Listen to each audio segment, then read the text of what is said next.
All right, XRP family. Look, we all own it, right?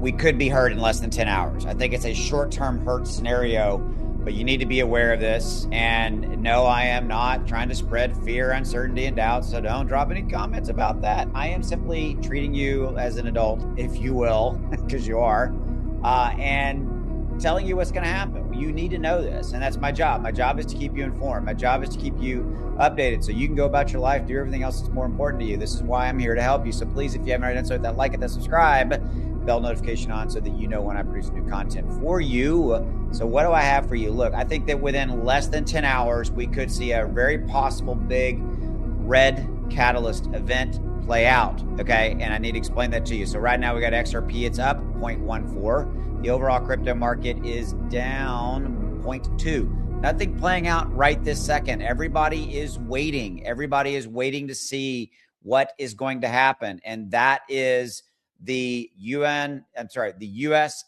conflict and the ceasefire expiration time.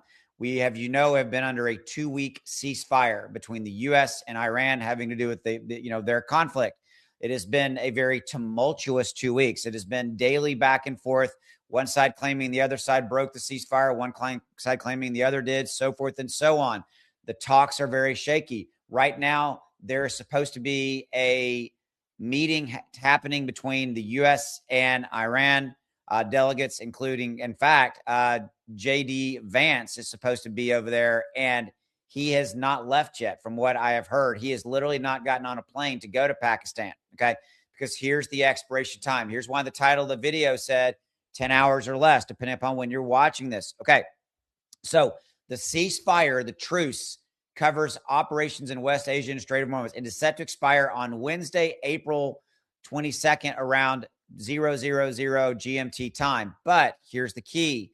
That time is really 8 p.m. Tuesday, New York time. So today is Tuesday. That is tonight. Okay. 8 p.m. tonight, East Coast time, is when the ceasefire truce officially ends, guys. Okay. This is a real thing. You needed to be aware of this. Now, am I telling you to go sell all your XRP? Nope. That's not what I'm telling you. In fact, I want to show you something. I did this in another video. If you look at XRP, and we all know that the U.S. and Iran conflict has been going on since February 28th. That was the first official day. But look at the last 1 month for XRP. It's up 2.4%. Said a different way, it's not down 30% because of the U.S.-Iran conflict. And I've looked at this earlier today. Bitcoin is up 10% in the last 30 days. Ethereum is up, I think, about 12% in the last 30 days. These 30 days being 30 days inside of the conflict, the war between U.S. and Iran. So crypto has done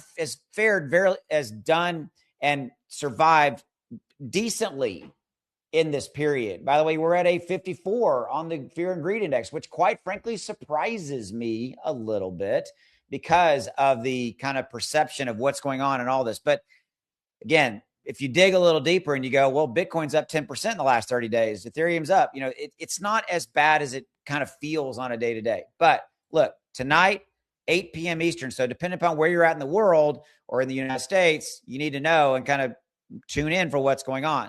Okay. So guys, this is what's going on. Look, the peace talks are in doubt. My gut is that the ceasefire truce is not going to be renewed.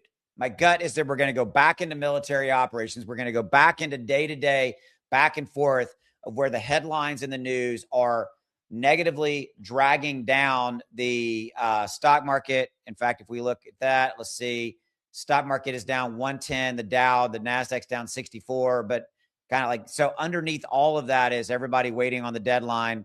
But then there's just talking about kind of normal other stuff over here. There's no headline having to do with, like we're waiting, except for this one right here. U.S. waits for Iran to signal it's ready for new rounds of talk. Okay. And that's this particular article here where I learned that J.D. Vance is the head of the delegate from the U.S. side. He's still in Washington. As of me recording this video right now, he's still in Washington. He has not left for Pakistan. And we have less than, I'm recording this video at 2 p.m. East Coast time. So literally 6 hours, actually 6 hours is really what it is. The truce ends. Yeah. Okay. So lots going on, guys. Okay. We're going to see how this all plays out. I'll be here. Okay. I just wanted to kind of let you know that what's going on, all that kind of stuff. Okay. Before you leave, please do me a huge favor. I started a stock in kind of an investing stock channel a while ago. Quite frankly, got busy with crypto and some other stuff. I am redoing that, and I'm making a commitment now to get back into this because let's call it what it is. Hey, stocks have been booming, right? And crypto has been kind of level.